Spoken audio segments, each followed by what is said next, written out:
सिया, सोनम,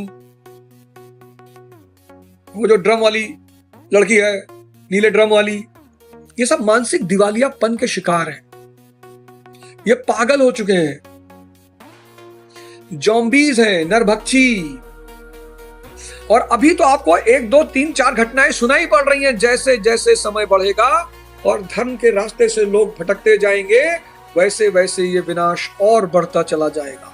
अगर विश्व युद्ध नहीं भी हुआ तो 2030 तक इंसान ही इंसान को मारकर खा जाएगा। जिस तरह की जनरेशन ऊपर उठ रही है, उसके अंदर गुस्सा बहुत है। आप देखो प्रेजेंट जो जनरेशन है, उसके अंदर क्रोध बहुत है, अधैर्य, क्रोध, सेंसलेसनेस। सड़क पे एक बॉडी गिरी है, तड़प रही है, वो वीडियो बना रहा है। कितना सेंसलेस आदमी होगा जो किसी घायल व्यक्ति का वीडियो बना रहा हो? तुम समझ सकते हो उसकी साइकोलॉजी? कितना सेंसलेस आदमी होगा, कितना सेंसलेस। एक आदमी का एक्सीडेंट हो गया है, वो सड़क पे गिरा है, तड़प रहा है। मैं सहारनपुर गया था, सहारनपुर से लौट रहा था रात में, मेरे साथ बहुत सारे लोग थे। तो सहारनपुर से लौटते वक्त रास्ते में एक आदमी सड़क के किनारे पड़ा हुआ था, मतलब फ्लाईओवर है, फ्लाईओवर पे एक आदमी गिरा हुआ था किनारे। उसकी बाइक इधर पड़ी हुई थी, वो उधर पड़ा हुआ। तो मेरी नजर पड़ी तो मैंने कहा गाड़ी रोको। तो लोगों ने कहा कि भाई गाड़ी मत रोकिए सर, ये सब उल्टी सीधी कर रहे हैं। मैंने कहा गाड़ी रोक, हमसे कौन बदमाशी करेगा। भाई मेरे ऊपर एक वीडियो बना, बड़ा प्यारा सा, मुझे बड़ा अच्छा लगा। देखो अच्छी बात है, आप कंटेंट बनाते हो मेरे ऊपर, मुझे बुरा नहीं लगता, लेकिन उस कंटेंट में मर्यादा होनी चाहिए। जैसे एक वीडियो आया, मुझे बहुत अच्छा लगा, अब जिसने भी बनाया हो, पर मुझे अच्छा होता।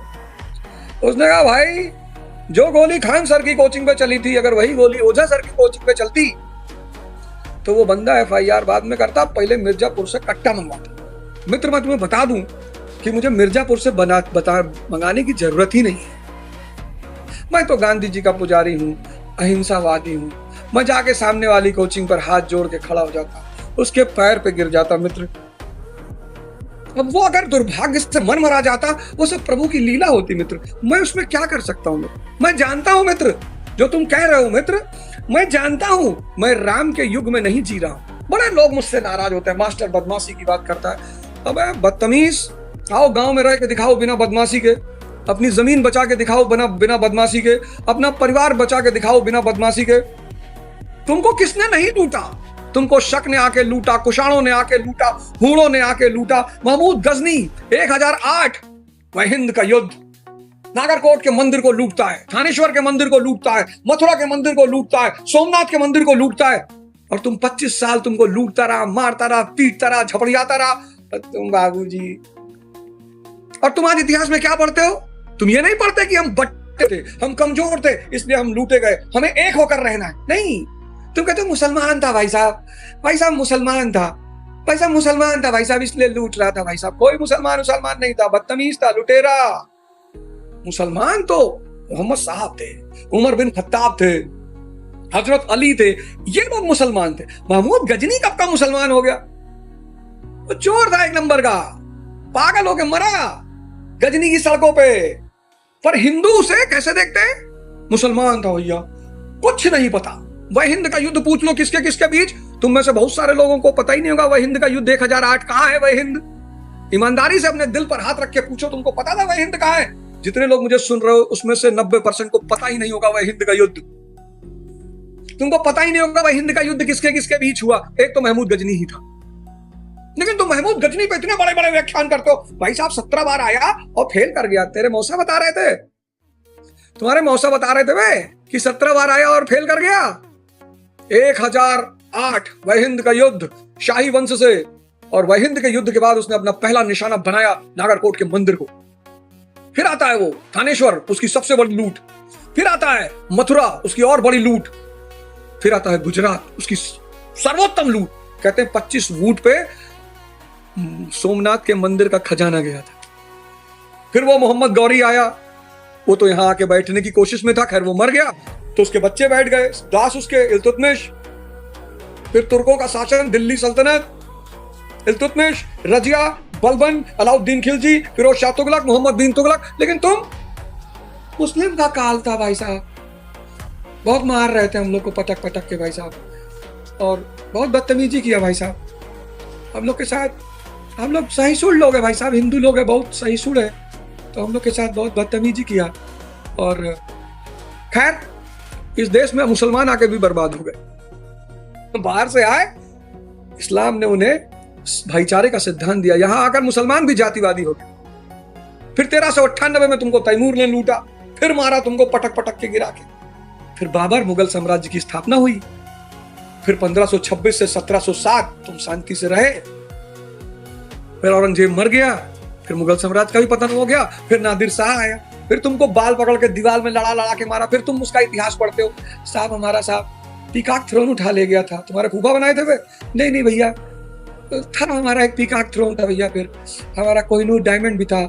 हाँ, तुम्हारे नाना निकाल के लाए थे ना? नहीं भैया, ऐसे ही पता नहीं कहीं से आया, सूर्य मणि थी भैया। अच्छा अच्छा। फिर तुमको अहमद शाह अब्दाली ने पीटा। पता है क्यों पीटेगा वो तुम? क्योंकि तुम एक नहीं हो सकते हो। तुमको जो समझाने आएगा तुम उसी का काम लगा दो। तुमको जो जोड़ने, तुमको पसंद कौन है? तोड़ने वाले लोग, गाली देने वाले लोग, बुराई करने वाले लोग, नफरत सिखाने वाले लोग। तुमको भरत तिवारी पसंद नहीं आ सकता है। इस देश के आदमी का टेस्ट क्या है? तुम एक समुदाय को गाली दो, दूसरा समुदाय तुम्हें प्यार करने लगे।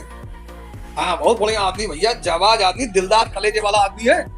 लेकिन अगर तुमने सारे भारतीयों की बात की, राजनीति कर रहा है, सांसद बनने के चक्कर में है। कभी कभी मैं सोचता हूं, भगत सिंह, अशफाकुल्ला खान, राजगुरु, अगर कहीं सौभाग्य से वो ऊपर से देखते होंगे तो रोते होंगे, माथा पीटते होंगे। और गांधी की तो गर्दन पकड़ ली होगी जाके कि तुम हमको मना काहे नहीं किया कि आजादी की लड़ाई नहीं लड़नी। इनको बता दी हमने, इनको।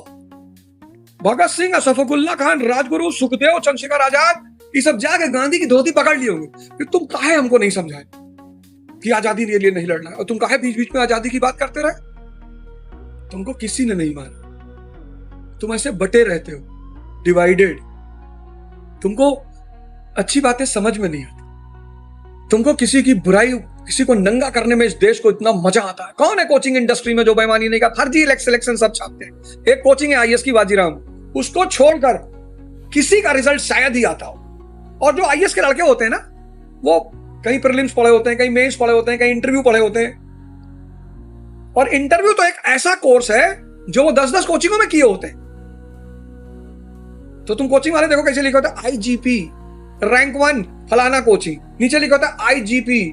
तुम्हें लगता है कोई कोर्स करा है? IGP, interview guidance program. ये जितनी कोचिंग है बड़ी बड़ी है, ये क्या करती? अभी सब हमसे नाराज हो जाएंगे कि तुम काहे बोले ये सब बात कैमरा पर। तुम हमारे खिलाफ साजिश करोगे तो इतनी बात तो हमें भी कहनी पड़ेगी। ये जो इंटरव्यू के रिजल्ट आप देखते, आईजीपी का मतलब होता है इंटरव्यू गाइडेंस प्रोग्राम। और मैं बता दूं कि जितनी भी कोचिंग है वो 2-3 चीजें देती हैं, उसको मैं मानता हूं। एक, आपको शेड्यूल देती हैं, साल भर शेड्यूल में पढ़ाती हैं, डिसिप्लिन देती हैं, दिशा देती हैं, क्योंकि बहुत सारे टीचर बहुत अच्छा पढ़ाते हैं, एक से एक अच्छे टीचर हैं, तो ये आपको डिसिप्लिन देती हैं, दिशा देती हैं, प्रैक्टिस करवाती हैं, आपको मोटिवेट रखती हैं। पर कोई कोचिंग ये नहीं कह सकती कि मैंने आईएएस बनाया है। ना कोई कोचिंग कह सकती है, ना कोई मास्टर कह सकता है। अब वो लड़का अगर किसी को क्रेडिट देता है तो वो उस लड़के की मानता है।